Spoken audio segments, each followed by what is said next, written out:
So now we're gonna start with the most important part of this medicine, which is guiding symptoms.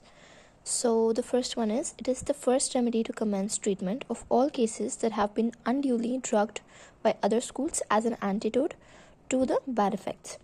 कई बार ऐसा होता है कि जो भी पेशेंट्स होते हैं वो जनरली एलोपैथिक ट्रीटमेंट करवा के फिर होम्योपैथिक ट्रीटमेंट करवाने आते हैं अगर उनकी जो प्रॉब्लम है वो सॉल्व नहीं हुई है, या फिर एलोपैथिक ट्रीटमेंट करवा करवा के उनकी प्रॉब्लम्स और ज़्यादा बढ़ गई हैं या फिर बहुत रेजिस्टेंट हो गई हैं कि अब दवा खाने से भी असर नहीं पड़ रहा है, दवा खाने से भी दर्द दूर नहीं हो रहा।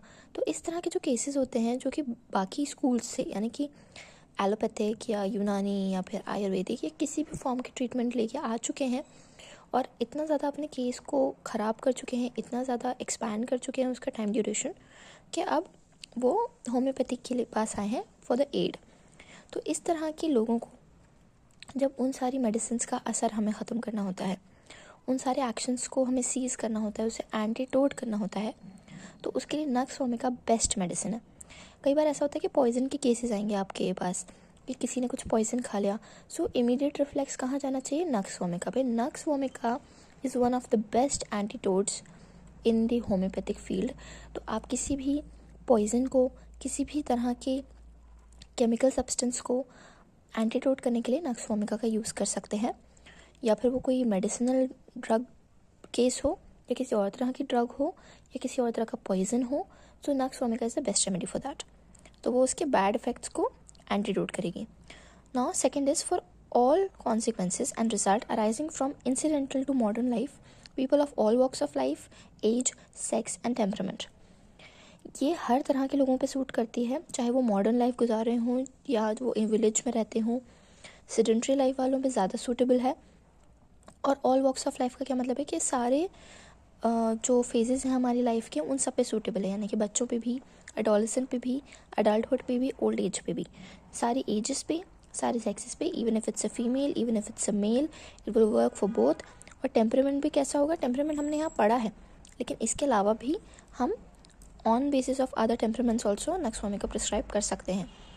Over sensitiveness runs through the whole remedy. He is very sensitive to external impressions such as light, noise, odor, touch, pain, cold, music, etc.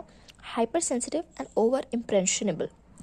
Over-impressionable का क्या मतलब होता है कि हर चीज़ का इम्प्रेशन बहुत जल्दी पड़ रहा है। इम्प्रेशन क्या मतलब होता है? इम्प्रेशन का छाप पड़ना, किसी भी चीज़ से इन्फ्लुएंस हो जाना है, किसी चीज़ की छाप पड़ना आपके ऊपर, तो उसको हम क्या कहते हैं? इम्प्रेशन आना। और हाइपर सेंसिटिव है, यानी कि बहुत ही ज़्यादा सेंसिटिव है। छोटी सी भी कोई चीज़ होगी, छोटी सी भी डिस्टर्बेंस होगा, छोटे से भी कोई इरिटेटिंग सब्सटेंस होगा, उससे वो बहुत ज़्यादा सेंसिटिव है, बहुत ज़्यादा उसको अफेक्ट करेगी। चाहे वो लाइट हो, चाहे वो हल्की सी भी आवाज़ हो, नॉइज़ हो, चाहे वो ऑडर हो। ऑडर का क्या मतलब होता है? स्मेल, किसी भी तरह की स्मेल हो, अच्छी बुरी किसी भी तरह की स्मेल हो, स्ट्रॉन्ग हो, लाइट हो। टच, उसको टच नहीं कर सकते आप, उसको टच करेंगे तो उसको भी, उससे भी प्रॉब्लम है। फिर पेन, छोटा सा भी पेन हो तो भी प्रॉब्लम है। कोल्ड, ज़रा से भी ठंडक होगी, मौसम में बदलाव होगा तो भी प्रॉब्लम है।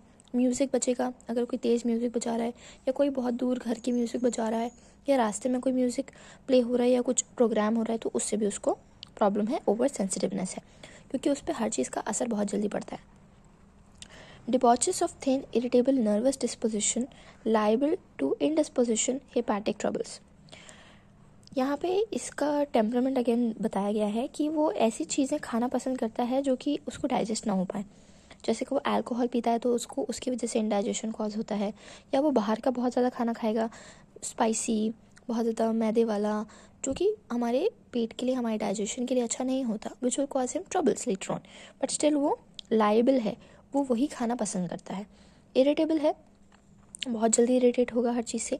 नर्वस भी है, और इन सब चीज़ों की उसकी तरफ डिस्पोजिशन है, यानी कि इन सब चीज़ों की तरफ उसका रुझान है। He will more be liable to getting irritated, getting nervous, getting eating indigestive food which is not digestible, and it will cause hepatic troubles. यानी कि जब वो मैदा बहुत ज़्यादा खाएगा या बहुत ज़्यादा अल्कोहल पिएगा तो सबसे ज़्यादा असर किस पे पड़ेगा? लिवर पे। लिवर ही ख़राब होगा सबसे पहले, तो लिवर यानी हेपेटिक ट्रबल्स देखने को मिलेंगे उनके अंदर। Now the fifth point is literally and studious person who suffers from lack of exercise, always staying at home, having a sedentary life with gastric troubles, especially of drunkards. तो ऐसे लोग, इसको मैं आपको एग्जांपल से समझाती हूँ. अभी आप सब ने नीट दिया होगा किसी न किसी एक पॉइंट पे. You must have given competitive exams. तो क्या होता है उससे, we sit at the home, हम पढ़ते रहते हैं for hours and hours, we don't even move from our seat, we are sitting continuously from day and night. So बैठे बैठे क्या होता है, हमारा डाइजेशन प्रॉपर नहीं होता. क्यों? क्योंकि हमारी कोई एक्सरसाइज नहीं है, कोई फिजिकल वर्कआउट नहीं है, एक्टिविटी कुछ नहीं है. तो इन सब चीज़ों की वजह से we start having problems, lack of exercise की वजह से. So people who suffer from these, like जो स्टूडियस पीपल होते हैं, जो बहुत ज़्यादा पढ़ाई कर रहे हैं, एक ही जगह बैठे हुए हैं, या जिनकी जॉब है, जो एक ही जगह बैठ के कंप्यूटर पे सारा दिन काम करते हैं, they don't get enough exercise, their body does not move enough. तो ऐसे लोग को क्या बोलते हैं कि वो सेडेंट्री लाइफ गुजारें. तो ऐसे लोग जो सेडेंट्री लाइफ गुजारते हैं उनके अंदर हमें गैस्ट्रिक ट्रबल्स देखने को मिलते हैं, स्पेशली ऑफ ड्रंकर्ड्स. ड्रंकर्ड्स में क्या होता है, जो लोग अल्कोहल पीते हैं उनको डाइजेशन प्रॉब्लम होती है, उनको वॉमिट होती है, उनका पेट ख़राब होता है, उनको एब्डोमिनल डिस्कम्फर्ट होता है, उनको कॉलिक पेन होता है, उनको लिवर पेन होता है एपिगैस्ट्रिक रीजन में, जस्ट बिलो योर स्टर्नम. तो वहाँ पर इस तरह की जो प्रॉब्लम्स हैं जो कि ड्रंकर्ड्स में देखने को मिलती हैं, वो नक्स वोमिका का गाइडिंग सिम्टम है कि इस तरह के लोगों को हम नक्स वोमिका दे सकते हैं. So now we'll see the sleep. There is irresistible desire to sleep in the evening, cannot keep from falling asleep while sitting or reading even after hours before bedtime. Consequently, the patient is compelled to retire and sleep. इनके साथ क्या होता है, क्योंकि ये बहुत ज़्यादा studious लोग हैं, पैशनेट हैं, अपना काम करते रहेंगे बैठे बैठे, even if it's reading, books read करते रहेंगे. बट शाम के टाइम क्या होगा, इन द इवनिंग क्या होगा कि जब वो सोएंगे तो रात में सोएंगे, बट रात में सोने से भी बहुत घंटे पहले, जब सोने का टाइम नहीं है, शाम के वक्त, फॉर एग्जांपल 4 o'clock और 6 o'clock, तो उस टाइम क्या होगा, उस टाइम इररेजिस्टिबल डिज़ायर है स्लीप का. यानी कि उस टाइम इतनी तेज़ नींद आएगी कि वो अपने आप को बिठा के नहीं रख पाएंगे, वो जो काम कर रहे हैं वो नहीं कर पाएंगे. एंड इवेंचुअली एंड कॉन्सिक्वेंटली थोड़े टाइम बाद वो रिटायर हो जाएंगे, उस काम को छोड़ देंगे और सो जाएंगे, बिकॉज उनको बहुत तेज़ नींद आएगी उस टाइम, शाम के वक्त में. Nevertheless he wakes at about, तो इसमें ये बोला गया है कि he awakes at about 3 to 4 AM and then falls into a dreamy sleep early in the morning from which he is hard to arouse, and if aroused then he feel tired, weak, unrefreshing sleep in the morning. इसमें क्या होता है कि ये जो लोग होते हैं इनकी रात में 3 से 4 बजे के करीब रात में नींद खुलती है, और उसके बाद नींद खुलने के बाद जब ये दोबारा सोते हैं तो इनको बहुत ज़्यादा सपनों वाली जो नींद आती है, उसमें नींद में बहुत ज़्यादा सपने आते हैं, बहुत ड्रीमी स्लीप होती है. और हमने फिजियोलॉजी में पढ़ा है कि जो हमारी स्लीप होती है वो 2 टाइप की होती है, एक रेम होती है और एक नॉन रेम होती है. तो जो नॉन रेम होती है वो हमारी डीप स्लीप होती है, लेकिन जो रेम होती है that is rapid eye movement. तो रैपिड आई मूवमेंट में क्या होता है, हमें बहुत ज़्यादा सपने आते हैं, बहुत ज़्यादा ड्रीम्स हम देखते हैं. तो उसमें हमारी जो नींद होती है वो बहुत अनफ्रेशिंग होती है, वो डीप स्लीप नहीं होती, इसलिए हमारे मसल्स रिलैक्स नहीं होते और उसकी वजह से हमें थकान फील होती है. तो ये 3 से 4 बजे के बाद जब उठेगा तो ये रेम स्लीप में चला जाएगा, यानी कि ड्रीमी स्लीप में जाएगा. और जब वो सुबह उठेगा तो उसको बहुत ज़्यादा थका हुआ, वीक और अनफ्रेश फील होगा. ऐसा लगेगा कि मैं सोया ही नहीं रात में, ऐसा लग रहा था कि जगता ही रहा हूँ, नींद ही पूरी नहीं हुई, ऐसा लगेगा. और अगर उसको उठाएंगे भी उस सपने वाली नींद में, जब वो सोया हुआ है 3-4 बजे के बाद, तो जब हम उसे उठाएंगे भी तो वो नहीं उठेगा. He is hard to arouse, even if aroused he will feel tired. यानी कि उठेगा नहीं पहले, तो जब हम उठाएंगे और उठा भी लिया तो उसको कैसे लगेगा कि मैं अभी बहुत थका हुआ, मुझे और नींद आ रही है, मैं बहुत अनफ्रेश हूँ. ये सिम्टम इसका उल्टा है पल्सेटिला में. पल्सेटिला जब हम पढ़ेंगे that time I teach you कि इसमें और उसमें क्या डिफरेंस है. Frequent and ineffectual desire for stool and urine. Pass a small quantity each time with temporary relief and satisfaction with digestive disturbance, portal congestion and hepatic troubles. ये जो लोग होते हैं इसका एक बहुत ही कैरेक्टरिस्टिक सिम्टम है नक्स का, कि क्योंकि इसका माइंड जो है वो परफेक्शनिस्ट है. ये नक्स वोमिका कैसा होता है, परफेक्शनिस्ट. तो उसको हर चीज़ परफेक्ट चाहिए होती है, 1% भी ना ऊपर ना 1% नीचे. जो 19-20 का फ़र्क होता है ना, वो इसको नहीं चलता. नो मामा मासी का फ़र्क. तो मामा मासी का फ़र्क उसको नहीं चल रहा है, इसीलिए उसको सारी प्रॉब्लम्स कॉज होती हैं, क्योंकि उसको हर चीज़ उसके हिसाब से चाहिए. तो इसी सिम्टम को स्टूल और यूरिन में भी हम कंपेयर करेंगे, और वो ऐसे कंपेयर करेंगे कि जब वो स्टूल पास करने जाएगा सुबह या यूरिन पास करने जाएगा तो उसे ऐसा सेंसेशन होगा कि जैसे उसे लगता है कि होना चाहिए था वैसा उसको नहीं हुआ। उसको ऐसा लगेगा कि नहीं, अभी ये सेटिस्फैक्ट्री नहीं है, there is more in my abdomen to defecate और टू यूरिनेट। तो वो क्या करेगा, he will go many times to the washroom to defecate और यूरिनेट। तो उसको ये डिज़ायर है बार बार यूरिन और स्टूल पास करने की। क्यों? क्योंकि उसको ऐसा लग रहा है कि जो उसने यूरिन और स्टूल पास किया है वो सेटिस्फैक्ट्री नहीं है उसके अकॉर्डिंग। उसको क्या चाहिए कि जैसा मुझे फील होता है, जितना मुझे लगता है उतना उस हिसाब से मुझे होना चाहिए। तो ये बहुत ही कैरेक्टरिस्टिक सिम्टम है नक्सवामिका का। इसके साथ साथ उसको डाइजेस्टिव डिस्टर्बेंस देखने को मिलते हैं। कभी डायरिया हो जाएगा, कभी कॉन्स्टिपेशन हो जाएगा। तो इस वजह से बहुत ज़्यादा डाइजेस्टिव डिस्टर्बेंस देखने को मिलते हैं। पोर्टल कंजेशन ही होता है कि वीनस ब्लड जो है हमारा हेपाटिक पोर्टल सिस्टम है उसमें हमें कंजेशन देखने को मिलता है और हेपाटिक ट्रबल्स देखने को मिलते हैं, यानी कि लिवर इफेक्शंस देखने को मिलेंगे। लिवर इफेक्शंस क्यों देखने को मिल रहे हैं? क्योंकि वो अल्कोहलिज्म करता है। अभी हम जब माइंड में पढ़ेंगे तो मैं आपको बताऊंगी कि इस तरह के जो लोग होते हैं नक्सवामिका टाइप, ये काम करते हैं, काम करेंगे तो काम ही करेंगे। 24 घंटे में से हो सकता है 18 घंटे काम ही करता रहे वो। क्यों? क्योंकि उसको जो प्रोड्यूस करना है, जो उसे बनाना है, जो वो काम कर रहा है, वो उसको कैसा चाहिए? परफेक्ट चाहिए। तो उसमें बिल्कुल भी कमी नहीं होनी चाहिए, किसी भी तरह का कॉम्प्रोमाइज़ नहीं होना चाहिए। तो ही वॉन्ट एवरीथिंग परफेक्ट और स्पॉटलेस। पर ऐसा करने के लिए उसको बहुत ज़्यादा हार्ड वर्क करना पड़ेगा, बहुत घंटों तक काम करना पड़ेगा, बहुत पैशनेटली काम करना पड़ेगा। बट ये सब करने के बाद जब उसका काम परफेक्शन से हो जाता है तो रिलैक्स करने के लिए नक्सवामिका हमेशा ऐसी जगह ढूंढता है जो बहुत ज़्यादा पार्टी सम होती है, जहाँ पे अल्कोहल मिलती है या लोग वहाँ डांस कर रहे हैं या फिर वहाँ डिस्को हो रहा है या बहुत तेज़ म्यूज़िक है, पार्टी चल रही है। तो इस तरह की जो हाई वाइब वाली प्लेसेस होती हैं जहाँ लोग पार्टी करते हैं, मूड अपना फ्रेश करते हैं, इस तरह की जो प्लेसेस होती हैं वहाँ पे नक्सवामिका का बहुत दिल चाहता है जाने का। Once he is done with his work, तो उसका काम ख़त्म होने के बाद अपना माइंड रिलैक्स करने के लिए वो रात में मिडनाइट यानी कि 12 बजे के बाद भी गाड़ी पे घूमता रहेगा, सड़कों पे अल्कोहल कंज्यूम करेगा, पार्टीज़ में जाएगा, क्लब्स में जाएगा। तो इस तरह का माइंडसेट भी होता है नक्सवामिका का। तो इसलिए हमें ये देखने को मिलता है कि उसके अंदर हेपाटिक और डाइजेस्टिव ट्रबल्स देखने को मिलेंगे, क्योंकि उसको बाहर का खाना, अल्कोहल पीना, ये सब बहुत ज़्यादा पसंद है।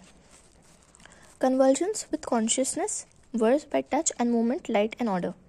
कन्वर्जन्स जो होते हैं उसको फिट जिसे कहते हैं, हमें फिट आना, उसको कहते हैं कन्वर्जन्स या सीजर्स। तो उसके सिम्टम्स में यही सब होता है कि झटके जो आते हैं, आपने देखा होगा इन अ मूवी और something, and you can even search the symptoms. तो बहुत ही कैरेक्टरिस्टिक सिम्टम होते हैं कन्वर्जन के, तो वो आते हैं। लेकिन नक्सवामिका में कैसे आते हैं? जनरली क्या होता है कि जब फिट्स आते हैं, कन्वर्जन्स आते हैं, तो पेशेंट जो होता है वो बेहोश हो जाता है, अनकॉन्शियस हो जाता है। लेकिन नक्सवामिका का ये सिम्टम है कि जब उसको कन्वर्जन्स आएंगे तो वो होश में रहेगा, कॉन्शियसनेस में रहेगा। और उसको प्रॉब्लम्स कब कब होगी? जब आप उसको हाथ लगाएंगे या किसी भी तरह के मूवमेंट से, बहुत ज़्यादा लाइट उसके मुंह पे डाल दी तो लाइट से और ओडोर से यानी कि स्मेल से, तो इन सारी चीज़ों से उसको कन्वर्जन्स आ सकते हैं। हमने पहले ही सिम्टम में ये देखा था कि वो बहुत ज़्यादा सेंसिटिव है, इम्प्रेशनेबल है, उस पर बहुत जल्दी इम्प्रेशन पड़ रहा है किसी भी आउटर लाइटेस्ट चीज़ का। तो थोड़ा सा भी टच होगा, मूवमेंट होगा, ओडोर होगा, लाइट होगा, तो उसको क्या होगा? प्रॉब्लम होगी। तो क्या हो जाएगा? कन्वर्जन्स आ जाएंगे उसको। Now, the ninth guiding symptom is functional disturbances in the domain of sensory and motor nerve, tendency to reflex phenomena taking precedence over the voluntary. Functional disturbance देखने को मिलेंगे, यानी कि सेंसरी और मोटर जो उसके फंक्शंस हैं, उसके सेंसेस और उसके रिफ्लेक्सेस उतने अच्छे काम नहीं करेंगे। होता है ना, हम जैसे किसी गर्म चीज़ को हाथ लगाया तो वो जो गर्म है वो हमने सेंस किया, और जो हमने उस गर्म चीज़ को छूने के बाद अपना हाथ ऐसे विड्रॉ किया, तो उसको क्या कहते हैं? हम रिफ्लेक्स कहते हैं। वो हमारी बॉडी में इनबिल्ट रिफ्लेक्स होता है। तो नक्सवामिका का सेंसरी और मोटर रिफ्लेक्स अच्छे से काम नहीं करेगा। Now, the 10th guiding symptom is tonic and clonic spasm of limbs and muscles. जो लिम्स और के मतलब लिम्स यानी पैर हाथ के जो मसल्स होंगे उनमें से स्पैज़म देखने को मिलेंगे। अचानक से ऐसे दर्द उठेगा या फिर ऐसे लगेगा कि जैसे सुन हो गया है, मोच आ गई है, बहुत ज़्यादा ऐसे थ्रॉबिंग पेन होगा उन मसल्स में। तो कि टॉनिक और क्लॉनिक स्पैज्म इसको बोलते हैं, मसल्स में ट्विचिंग होने को बोलते हैं। ना 11th क्या है, great tendency to take cold, aversion to cold air, the patient is compelled to close the door, windows and cover up the body. जैसे कि मैंने अभी आपको बताया कि उसको क्या है, बाहरी छोटी सी भी छोटी कोई चीज़ हो बाहरी, तो उसको उससे बहुत जल्दी प्रॉब्लम होती है, बहुत जल्दी उस पर असर होता है। तो ये कैसा पेशेंट है, इसको ना ज़्यादा बात करना, ज़्यादा लोगों से घुलना मिलना पसंद नहीं है। वो अकेले रहना चाहता है, अपना काम फोकस के साथ करना चाहता है। वो चाहता है उसे कोई डिस्टर्ब ना करे, इंटरप्ट ना करे। आपने देखा होगा इंटरप्ट का क्या मतलब होता है, जब हमारा टीवी चल रहा होता है और अचानक से हमारी डिस्क चली जाती है, हमारी जो हमारा टीवी का सिग्नल है वो लॉस हो जाता है, तो क्या आता है वहाँ पे लिखा हुआ इंटरप्शन लिखा आता है ना, कि आपके इंटरप्शन के लिए हमें खेद है, यानी कि आपको डिस्टर्ब कर दिया हमने। आप कुछ चीज़ कर रहे थे और उसके बीच में हमने आपको डिस्टर्ब कर दिया, वो चीज़ उसमें बीच में इंटरफेयर कर लिया। तो ये नक्सवामिका का बहुत कैरेक्टरिस्टिक सिम्टम है कि उसको इंटरफेयर करना, इंटरप्ट करना, डिस्टर्ब करना, बीच में टोकना पसंद नहीं होता। वो कुछ बात कर रहा है, अगर आपने बीच में बोला तो उसे बहुत गुस्सा आ जाएगा। अगर वो कुछ बता रहा है, अपने हिसाब से बता रहा है, आपने उसको करेक्ट करने की कोशिश की उस टाइम, तो उसको बहुत गुस्सा आ जाएगा। वो टीवी देख रहा है, बीच में आपने कुछ उसको काम बता दिया, उसे बहुत गुस्सा आ जाएगा। वो अपना कुछ काम कर रहा है, उसके घर में बच्चे हैं या वाइफ है और वो उसको कुछ काम बोल देती है, या बच्चे शोर मचा रहे हैं और उसको काम में डिस्टर्ब कर रहे हैं, तो उससे बहुत गुस्सा आ जाएगा। इतना गुस्सा भी आ जाता है कि वो अपने आसपास की चीज़ें तोड़ वोड़ भी देता है, कभी टीवी भी उठा के फेंक सकता है वो, इतना गुस्सा भी आ जाता है उससे। तो इस तरह के पेशेंट्स जो होते हैं ना, वो थोड़े इंट्रोवर्ट होते हैं, उनको ज़्यादा ओपन अप होना पसंद नहीं है। तो इस पेशेंट में हमें ये देखने को मिलता है कि ये दरवाजे खिड़कियाँ लगा के बैठता है, अपने आप को कवर करके रखता है, पूरा ऐसे ओढ़ पहन के बैठेगा, सूट वूट पहन के बैठेगा। आप कभी इसको ऐसे स्वेट टी शर्ट्स में नहीं देखेंगे, वो हमेशा बहुत अच्छे से रहेगा, वेल सूटेड, सूट वूट पहन के, टाई लगा के, अच्छे प्रॉपर शूज़ पहन के, हो सकता है घर में भी सूट पहन के घूमे, घर में भी शूज़ पहन के घूमे, वो भी वो वाले जो कि हम बहुत फैंसी जगह पहन के जाते हैं, वो वाले शूज़ वो घर में भी पहन के घूमेगा।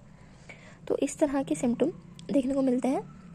और पेशेंट क्या करता है, डोर्स को और विंडोज़ को बंद करके रखता है और अपनी बॉडी को कवर करके रखता है, और उसको किसी भी तरह की ठंडक से, बहुत ज़्यादा ठंडी हवा से प्रॉब्लम्स होती हैं, तो इसलिए भी वो दरवाजे खिड़की बंद करके रखता है, ताकि उससे बिल्कुल भी बाहर की हवा ना लगे। There is lack of balance, उसके अंदर बैलेंस जो होगा वो कम देखने को मिलेगा। इसलिए भी कह सकते हैं क्योंकि वो बहुत अल्कोहल कंज्यूम करता है, तो अल्कोहल पीने वाले तो वैसे भी बैलेंस में नहीं रहते हैं, तो ये लैक ऑफ बैलेंस उससे भी हो सकता है। Brain fag full of hysterical manifestation. Brain fag क्या है, कन्फ्यूजन। ब्रेन फैग यानी कि अपनी ही दुनिया में रहना, बाहर क्या चल रहा है उससे कोई मतलब नहीं है, जैसा हमें लगता है वही सही है, जो हम फील करते हैं वही सच है। तो ये होता है ब्रेन फैग, मतलब वो बाहर प्रैक्टिकलिटी को कम जीना चाहता है और वो अपनी दुनिया, अपने बनाए हुए रूल्स को, अपनी ही समझ को वो सबसे ऊपर मानता है। और हिस्टेरिकल मैनिफेस्टेशन क्या होती है, हिस्टेरिक का word hysteria comes from women. जो भी वुमेन वाली ट्रबल्स होती है ना, उनको हम हिस्टेरिक कहते हैं, यानी कि यूट्रस से रिलेटेड, ओवरी से रिलेटेड, मेंसेस से रिलेटेड, या जो भी फीमेल ट्रबल्स होती हैं उसको हम कहते हैं हिस्टेरिकल मैनिफेस्टेशन। तो ऐसे लोग जिनके अंदर फीमेल ट्रबल्स होती हैं उनको भी हम नक्सवामिका प्रिस्क्राइब कर सकते हैं। Now constipation due to irregular peristalsis of intestinal track. हमें पता है कि हमारे एलिमेंट्री कैनाल में ईसोफेगस से लेके तो रेक्टम तक कैसी मूवमेंट होती है, पेरिस्टाल्सिस की मूवमेंट होती है। पेरिस्टाल्सिस की मूवमेंट क्या होती है कि ऐसे ऐसे ऐसे वेव्स की फॉर्म में ऐसे हमारी जो चीज़ है वो आगे बढ़ती है, हमारा जो फूड का कंटेंट है वो ऐसे आगे बढ़ता है, ऐसे पहले आगे पुश होता है, फिर कंप्रेस होता है, फिर आगे पुश होता है, फिर कंप्रेस होता है। तो इस तरह की जो मूवमेंट होती है पेरिस्टाल्टिक मूवमेंट, उसको हम कहते हैं जब हम डाइजेशन करते हैं या हम कोई चीज़ डिक्लिनेट करते हैं, खाते हैं, स्वॉलो करते हैं, तो वो पेरिस्टाल्टिस की मूवमेंट के थ्रू हमारे स्टमक में जाता है, डाइजेस्ट होता है, इंटेस्टाइन में मूव होता है, फिर फीसेस बनते हैं और वो हम डेफिकेट करते हैं। तो जो नक्सवामिका का पेशेंट है उसका कॉन्स्टिपेशन का रीज़न क्या है कि उसके जो पेरिस्टाल्सिस हैं वो रेगुलर नहीं हो रहे, यानी कि जो वेव्स बन रही है ना वो रेगुलर इंटरवल पर नहीं बन रही। नाउ 15th क्या है, a stasis of portal system occurs with consequent trouble there form. जो उसका पोर्टल सिस्टम है, हेपेटिक पोर्टल सिस्टम, वो क्या हो जाएगा, स्टैटिस का क्या मतलब होता है कि रुक जाएगा। हमारा जो पोर्टल सिस्टम है वो क्या करता है, हमारे पूरे ब्लड को, वीनस ब्लड को कलेक्ट करके लिवर में डालता है लिवर यूरिया बनाता है तो वहाँ से यूरिया को कलेक्ट करता है और फिर उसको इन्फीरियर वीना कावा में डालता है ताकि वो हार्ट के थ्रू पंप होके फिल्टर आउट हो सके। तो यहाँ पे क्या हो रहा है, स्टैसिस हो गया है, यानी कि वो पोर्टल सिस्टम में जो ब्लड फ्लो है वो रुक गया है। 16 क्या है, desire for stimulants, pungent, bitter things, alcohol and fat food. अब हम देखेंगे इसको क्या क्या पसंद है। तो स्टिमुलेंट क्या होता है, जो आपको स्टिमुलेट करता है, आपके रिसेप्टर्स को स्टिमुलेट करने वाली जो चीज़ें होती हैं उसको हम बोलते हैं स्टिमुलेंट। स्टिमुलेंट क्या क्या हो सकता है, कॉफ़ी में होता है कैफ़ीन क्या करता है, हमें स्टिमुलेट करता है, हमें एनर्जाइज करता है, नींद भगाता है, रिफ़्रेश करता है, यानी कि हमें एकदम सडन और एक्टिव एनर्जी प्रोवाइड करता है। इसी तरह से जो लोग ड्रग्स करते हैं वो भी क्या होते हैं, एक तरह के स्टिमुलेंट्स होते हैं। मॉर्फिन हो गया, ओपियम हो गया, marijuana हो गया, तो ये सब क्या है, ड्रग्स है। तो ये सब भी क्या हमें करते हैं, स्टिमुलेट करते हैं, हेरोइन, गांजा, ये सब, तो ये भी स्टिमुलेंट्स होते हैं। कॉफ़ी बहुत ही कॉमन स्टिमुलेंट है। जनरली लोग जो कॉफ़ी एडिक्ट होते हैं, कैफ़ीन एडिक्टेड होते हैं, उनको भी हम स्टिमुलेंट में ही काउंट करते हैं। पंजेंट यानी कि कुछ ऐसी तेज़ टाइप की जो चीज़ें होती है ना, जैसे कि किसी किसी को पेट्रोल की स्मेल बहुत अच्छी लगती है, कुछ लोग जो होते हैं वो बहुत कड़वी चीज़ें खाते हैं। पंजेंट एंड बिटर यानी कि थोड़ी तेज़ और कड़वी चीज़ें खाने का उसको दिल चाहता है। अल्कोहल पीता है वो, और फैटी फूड खाता है। Fatty food in the sense बाहर का जो फास्ट फूड जो होगा, बाहर का जो भी रेस्टोरेंट वाला खाना होगा ना, उससे वो बहुत एडिक्टेड होगा, उसका दिल चाहेगा वो सब खाने का। एवर्जन किस किस चीज़ से है, यानी कि उसको खाने में क्या अच्छा नहीं लगता, bread, water, coffee, tobacco, ordinary food and drink. Coffee से भी अवर्जन है, कॉफ़ी अच्छी नहीं लगती, लेकिन फिर भी क्यों, क्योंकि पैशनेट है, हार्ड वर्किंग है, रात भर काम करना है, परफेक्शन के साथ काम करना है, खुद को रात में जगाना है, नींद आ रही है लेकिन सोना नहीं है, तो क्या कॉफ़ी तो पिएगा वो, क्यों, ताकि वो जगता रहे, नींद ना आए। टबैको, स्मोकिंग करेगा, लेकिन प्रॉब्लम भी इसी सब चीज़ों से होंगी। यहाँ पे इन दोनों का मेंशन क्यों है, क्योंकि ज़्यादा स्टिमुलेंट लेने की वजह से अब कोई रात भर जागेगा, इतनी सारी कॉफ़ी पिएगा, टबैको लेगा, अल्कोहल पिएगा, तो उसको प्रॉब्लम्स तो होंगी, उसका पेट तो ख़राब होगा, उसको कॉन्स्टिपेशन तो होगा। तो इस तरह की चीज़ें लेने से उसको प्रॉब्लम भी है, एवर्जन भी है, लेकिन डिज़ायर भी इन्हीं चीज़ों का है। डिज़ायर भी स्टिमुलेंट्स का ही है, पंजेंट और बिटर थिंग्स का ही है। कॉफ़ी भी बिटर होती है ना, टबैको भी बिटर होता है, तो इन सब चीज़ों का डिज़ायर है, और अल्कोहल का भी डिज़ायर है, लेकिन प्रॉब्लम भी इन्हीं सब चीज़ों से है। और ऑर्डिनरी फूड और ड्रिंक, यानी कि आप उसको खिचड़ी दाल चावल दोगे तो वो नहीं खाएगा, उसको खिचड़ी दाल चावल बिल्कुल नहीं पसंद है। बाहर का चटपटा स्पाइसी खाना, रंग बिरंगे खाना, अनयूजुअल खाना, रेयर डिशेज़ जो थी ना, कहीं कहीं पे मिलती हैं, रेयर डिशेज़ होती हैं, एग्जॉटिक डिशेज़ होती हैं, जापानीज़ क्विजीन हो गया, मैक्सिकन हो गया या इटालियन हो गया, तो इस तरह के खाने उसको खाना ज़्यादा पसंद है। नॉर्मल घर का सादा खाना वो नहीं खाएगा।